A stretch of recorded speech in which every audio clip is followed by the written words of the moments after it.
Yeah, I think once you get to the point, and I think everybody will go through this on their journey if they're playing the game, but you come to a point where, hey, I think I've got a fear of death.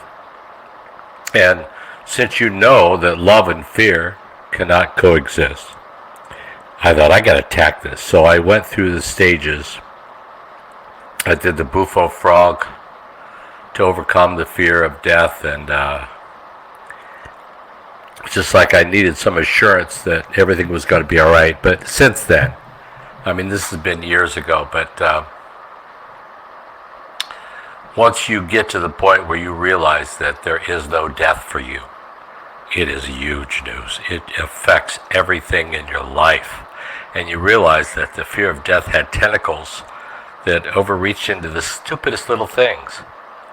But one of the main things that happens when you overcome your fear of death is you start automatically, you don't focus on temporal things anymore, temporary things that don't go forward. It doesn't matter, like it could be how much money you make or how many degrees you've had. All that's Babylon. That won't go forward. So you start thinking of eternal things that do go forward.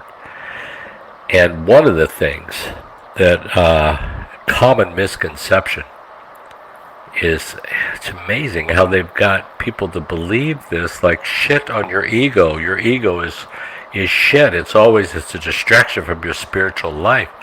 I think, how in the hell did they get to that point? Because if they even looked up the word ego translates to I am. Your ego will never be gone. It will never be evaporated. People say the death of their ego, and it's not true. Your ego is the expression of your heart. Your ego will always be with you. Every single person that is on this planet that is conscious is a different expression of God that is unique to only them. But they have a way of expressing the love of God that is built into them. It's built into your personality. But when you think, my God, there's no beginning and no end to me. I'm not ever going to die. There's nothing I could do to fuck this up. Well, one of the things that can really put a big block in there is if you shit on your ego. Because you have to realize that your ego is your personality. It's the expression of your heart. It will always be with you. It is your expression of God. It is the I am of you.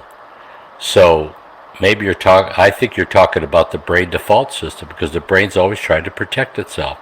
And so it's giving you thoughts and don't do this, because it gets afraid. And it's like it's a limiting factor that we listen to our brain a lot, and it's just not true. So they don't demonize the ego. The ego is who you are, and it's beautiful. I couldn't have gone into a grocery store without a mask when thousands of people had masks on and I was the only one without a mask. I had to get my ego up enough, because it was difficult at that time. Now it probably wouldn't be. I'd just tell them to go fuck off. But at that time it was so different, and it was so good having COVID, because it got everybody to think of one thing was their problem. No matter where they lived, COVID was the problem. And they had to deal with that every day. And I think that's a wonderful thing. And things were so crazy on the outside, it caused me to look inside. I said, man, this shit is crazy, man. I don't agree with it. And so I did find some deep traumas that were in me. One for 35 years, one for 55 years, that came to the surface during COVID for me. And I don't think I ever would have seen it. I wouldn't have had any reason to come across it had it not been for COVID. I don't know. But it really was a good thing to balance you and to find you. Like, really, basically, all our problems are like COVID. It comes, it goes. There's nothing wrong with having problems, you just sit with it for a while, get the message, and move on. And but the foul balls don't go forward either. Your mistakes, your problems don't go forward. So if there's a fear inside of you and you're on the love path, you gotta do whatever you can to extract that fear. Face it, go toward it, don't go away from it, don't push it away. Go toward the fear, or go toward the emotion. It was so bad you couldn't face it, and you find out this ain't as bad as when I had it buried. Well, that's true. That's to teach you a lesson.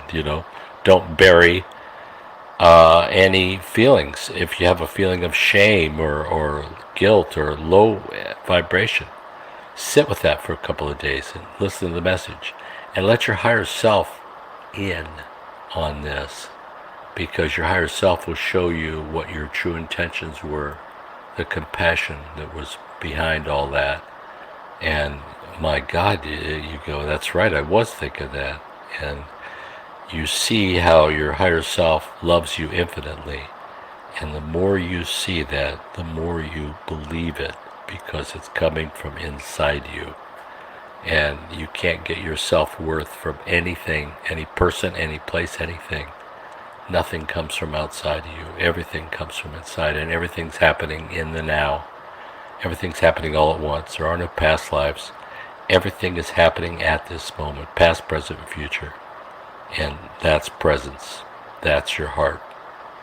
So if you start getting in your head, you start getting hypotheticals, or what would you do if, and just kick that shit out. That's your brain default system trying to get you back into your brain, so you can stay in the rat race, And so, but that's not a good way to live at all. So follow your heart, follow your intuition, and have fun.